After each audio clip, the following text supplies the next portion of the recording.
আপনাদের অনেকের মোবাইলে, সবার সাথে এখন অ্যান্ড্রয়েড মোবাইল আছে, ফেসবুকে, মেসেজে, হোয়াটসঅ্যাপে, ইমোতে ইত্যাদিতে একটা মেসেজ আসে। কি মেসেজ? অনেক মেসেজ আসে। এর ভিতরে একটা আমার নজরে পড়ছে যে ভাই, এই মেসেজটা যে মদিনা থেকে নবী করিম সাল্লাল্লাহু আলাইহি ওয়াসাল্লামকে স্বপ্নে দেখছে, উনি বলছেন এটা এটা করতে, এটা এটা করতে, হান হান টান টান করতে স্বপ্নে দেখছে, এই কথাটা যদি আপনি 10 জন মানুষের কাছে আজকে প্রচার করেন, তাহলে এই কয়দিনের ভিতরে আপনি একটা সুসংবাদ পাইয়া যাবেন।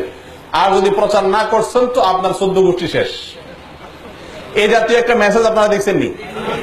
আচ্ছা, মিথ্যা, ইসলামের নামে মিথ্যা এবং ভুয়া একটা জিনিস প্রচার করছে। আমি অনেক ভালো ভালো মানুষ জানতাম, ভালো ধারণা ছিল, অনলাইনে পরিচয়, এরকম মানুষকেও দেখি এই মেসেজ পাঠায়। তো এই লোক একটি বিদআত, ইসলামের নামে একটি ভুয়া জিনিসকে প্রচারে যদি সে লিপ্ত হয়, তো ওই যে 10 জনে পাঠাচ্ছে, 10 জন কত 10 জন যাচ্ছে, এ সবার গুনাহগুলো তাদেরটা তো তাদের আছেই, আপনার আমল নামে এক্সট্রা হিসেবে জমা হচ্ছে। আল্লাহ তাআলা আমাদেরকে হেফাজত করে।